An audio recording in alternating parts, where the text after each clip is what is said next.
नमस्कार, झारखंड समाचार में आप सबका स्वागत है। आइए जानते हैं सुबह से लेकर शाम तक की तमाम बड़ी खबरों को। इससे पहले चैनल को सब्सक्राइब नहीं किया है तो प्लीज चैनल को सब्सक्राइब कर बेल आइकन को प्रेस कर दीजिए ताकि खबरों का अपडेट आपको मिलता रहे।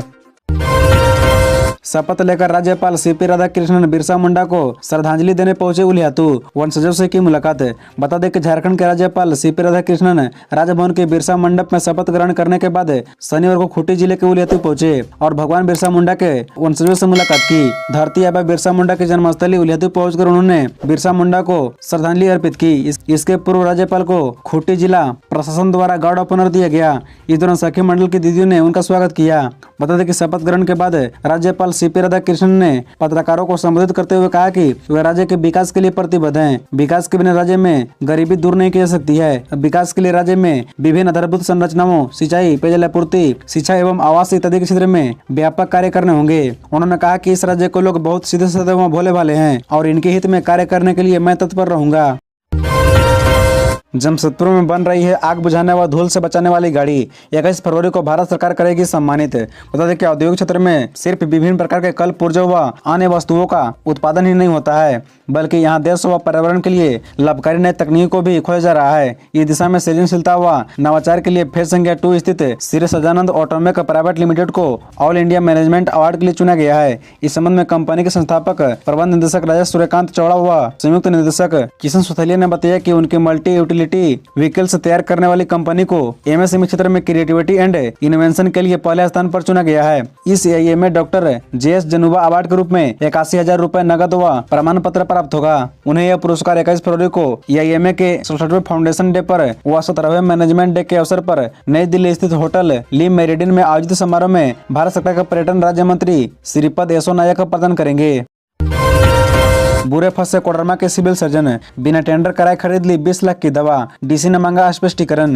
बता दें कि कोडरमा जिले के सदर अस्पताल में बिना टेंडर कराए करीब 20 लाख रुपए का दवा खरीदने का मामला सामने आया है। एक करतूत स्वास्थ्य विभाग के अधिकारियों ने की है। मामला संज्ञान में आने पर डीसी आदित्य रंजन ने इसकी जानकारी कराई है। जाँच सही पाए जाने पर अब सिविल सर्जन से स्पष्टीकरण मांगते हुए आरोप गठित कर स्वास्थ्य विभाग को भेजने की तैयारी है। यही नहीं, पूरे मामले में जिस प्रकार दवा की खरीदारी की गई है उस पर भी जाँच टीम ने सवाल उठाया है। साथ ही अपनी रिपोर्ट डीसी को सौंप दी है। जानकारी के अनुसार पिछले 6 माह के अंदर सदर अस्पताल में आयुष्मान भारत योजना, एनएचएम व अन्य पद की राशि से दवा खरीदी गई है। 1,40,000 रुपए के हिसाब से करीब 15 बार दवा की खरीद किए जाने के बाद सामने आई है। नियमतः 1,40,000 रुपए तक की खरीदारी तो की जा सकती है, पर इसके लिए भी कुछ नियम निर्धारित है। वैसे दवा सहित किसी भी सामग्री की खरीदारी से पूर्व क्रय समिति का गठन कर टेंडर करना होता है। साथ ही प्रत्येक सामान का दर निर्धारण कर उसके आधार पर वर्क ऑर्डर जारी किया जाता है।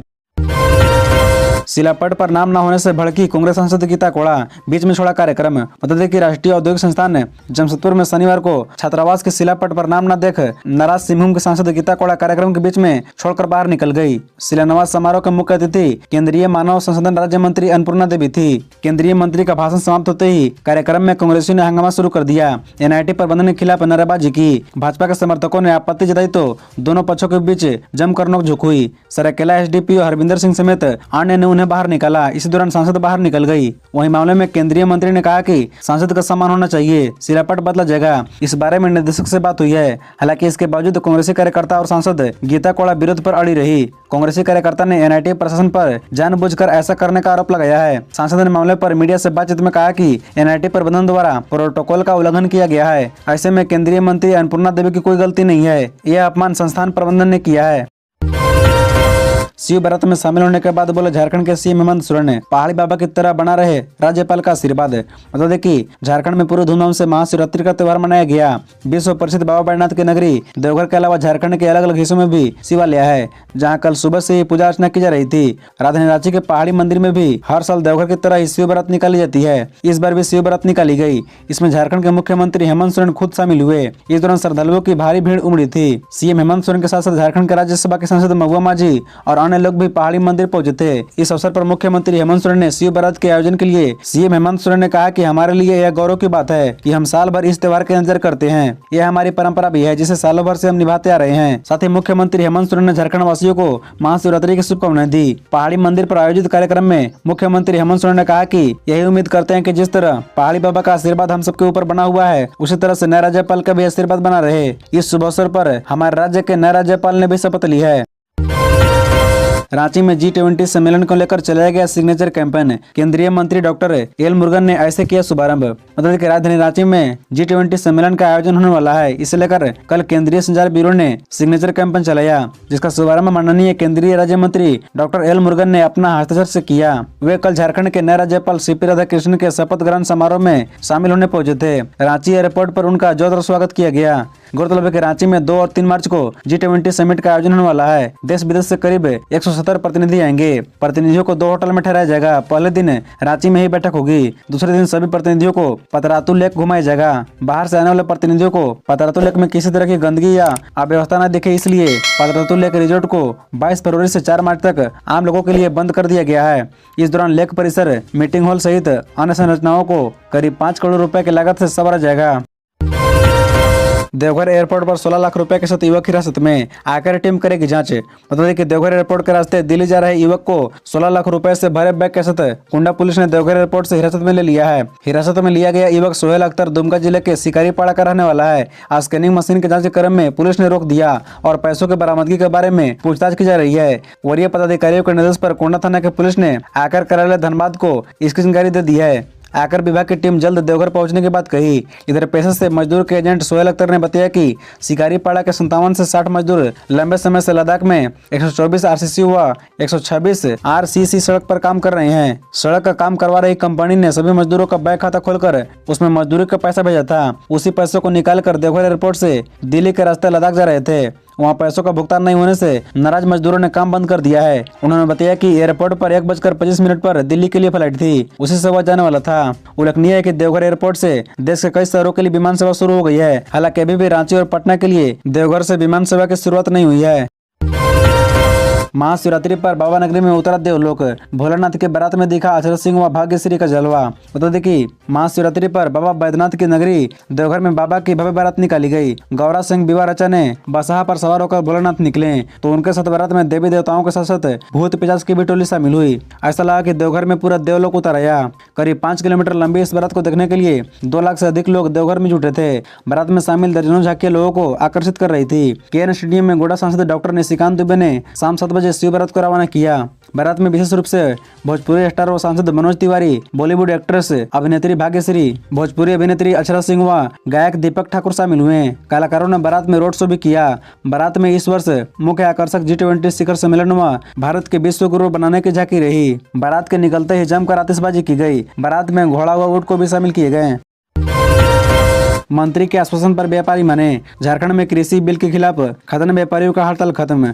बता दें कि खदान व्यापारियों की राज्यव्यापी हड़ताल शनिवार को खत्म हो गई। शनिवार को कृषि मंत्री बादल पत्रलेख और मुख्यमंत्री के सचिव विनय कुमार चौबे के आश्वासन के बाद झारखंड चैम्बर ने आंदोलन स्थगित करने की घोषणा की। झारखंड राज्य कृषि उपज और पशुधन विपणन बिल के विरोध में खदान व्यवसायी पिछले 4 दिनों से आंदोलन कर रहे थे। इससे पहले शनिवार को CM आवास पर कृषि मंत्री बादल पत्रलेख और CM के सचिव विनय कुमार चौबे के साथ federation of Jharkhand chamber of commerce के प्रतिनिधियों की बैठक हुई। इसमें चैम्बर सदस्य किशोर मंत्री ने कहा कि विधेयक लागू होने से कृषि कार्य, कृषि आधारित उद्योग, व्यवसाय और सब्जी विक्रेता आदि प्रभावित होंगे। भ्रष्टाचार बढ़ेगा।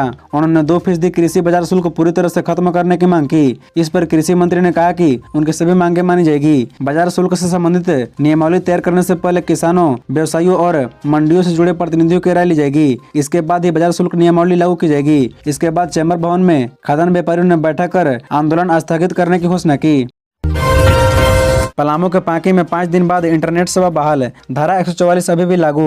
बता दें कि पलामू के पांकी में हुए हिंसा के घटना के बाद इंटरनेट सेवा बहाल कर दी गई है। आज 19 फरवरी रविवार के सुबह 10:30 पर ही प्रशासनिक विमर्श के बाद इंटरनेट सेवा बहाल कर दी गई है, लेकिन धारा 144 अभी भी लागू है। दरअसल पांकी में हुए विवाद के 5 दिन के बाद स्थिति सामान्य का आसार दिखने लगा है। प्रशासनिक पदाधिकारियों ने इसकी पुष्टि करते हुए कहा कि स्थिति को नियंत्रण में रखते हुए सामान्य बनाने का लगातार प्रयास किया जा रहा है। प्रशासनिक हस्तक्षेप व आमजनों के सहयोग से पांकी की स्थिति पूर्व की तरह बहाल करने की पूरी उम्मीद दिख रही है। जल्द ही पांकी में आम जनजीवन सामान्य हो जाएगा। इधर आम लोग भी जल्द ही इस विकट स्थिति से उबरने की उम्मीद लगाए बैठे हैं। स्थिति बिगड़ने से व्यवसायी, विद्यार्थी, मजदूर सहित अन्य लोग प्रभावित हो गए हैं। इधर पांकी में घटना के कारण पूरे पलामू जिला में इसका असर पड़ा है। इंटरनेट के अलावा अन्य गतिविधियों पर भी असर देखने को मिल रहा है। रामगढ़ उपचुनाव, यूपीए एनडीए का आरोप प्रत्यारोप तेज, वोटरों को अपने पक्ष में करने में जुटी पार्टियां। बता दें कि रामगढ़ उपचुनाव को लेकर आरोप प्रत्यारोप का सिलसिला तेज हो गया है। यूपीए जहां एनडीए को सिर्फ धर्म और जाति की रणनीति करने का आरोप लगा रही है, वहीं एनडीए नेताओं का कहना है कि पिछले 3 साल से रामगढ़ में विकास का पहिया थम सा गया है। इसके साथ ही क्षेत्र के मतदाता को अपने पक्ष में करने में जुट गए हैं। बता दें कि गोला प्रखंड क्षेत्र के सोसोकला, मगनपुर एवं चाड़ी में आयोजित नुक्कड़ सभा को संबोधित करते हुए कांग्रेस के प्रदेश अध्यक्ष राजेश ठाकुर ने कहा कि एनडीए सिर्फ जाति एवं धर्म की राजनीति करती है। आजसू को वोट देने का मतलब है भाजपा का समर्थन करना। एनडीए को विकास से कोई लेना देना नहीं है। कहा कि बीजेपी सिर्फ लोगों को सपना दिखाने का काम करती है। वहीं ग्रामीण विकास मंत्री आलमगीर आलम ने कहा कि आप लोगों ने ममता देवी को 5 वर्षों के लिए विधायक बनाया था, लेकिन उन्हें आम जनता के आंदोलन में भाग लेने के कारण जेल जाना पड़ा। उनकी विधायकी रद्द हो गई। उन्होंने 27 फरवरी को हाथ छाप पर वोट देकर बजरंग महतो को भारी मतों से जीत दिलाने की अपील की। इस मौके पर कांग्रेस के कार्यकारी अध्यक्ष साजिदा अनवर ने भी लोगों को संबोधित किया। 3 दिवसीय इटखोरी महोत्सव का सीएम हेमंत सोरेन आज करेंगे उद्घाटन। फूलों से सजा मंदिर व समारोह स्थल। बता दें कि रविवार 19 फरवरी से 3 दिवसीय इटखोरी महोत्सव की शुरुआत हो रही है। मुख्यमंत्री हेमंत सोरेन इस महोत्सव का उद्घाटन करेंगे। जिला प्रशासन महोत्सव के सफल संचालन को लेकर प्रयासरत है। महोत्सव में जिले के अलावा अतिरिक्त 30 मजिस्ट्रेट एवं 1000 जवानों को लाया गया है। इटखोरी महोत्सव 19, 20 और 21 फरवरी तक चलेगा। इसमें बॉलीवुड गायक सबीर कुमार के अलावा मैथिली ठाकुर समेत कई कलाकार भाग लेंगे। इसमें स्थानीय कलाकारों को भी अपनी कला प्रदर्शित करने का मौका मिलेगा। महोत्सव को लेकर मुख्य समारोह स्थल से लेकर पूरे मंदिर परिसर को फूलों से सजाया गया है। कोरोना संक्रमण के कारण 2 साल बाद शुरू हो रहे इस महोत्सव को लेकर लोगों में काफी उत्साह है। 19 फरवरी 2023 को मुख्य अतिथि मुख्यमंत्री हेमंत सोरेन इस महोत्सव का उद्घाटन करेंगे। विशिष्ट अतिथि के रूप में राज्य के श्रम नियोजन, प्रशिक्षण एवं कौशल विकास मंत्री सत्यानंद भोक्ता एवं पर्यटन, कला, संस्कृति, खेल कूद एवं युवा कार्य मंत्री हफीजुल हसन मौजूद होंगे। खबरों से जुड़े रहने के लिए चैनल को सब्सक्राइब, वीडियो को लाइक एवं एक दूसरे से शेयर जरूर करें। धन्यवाद।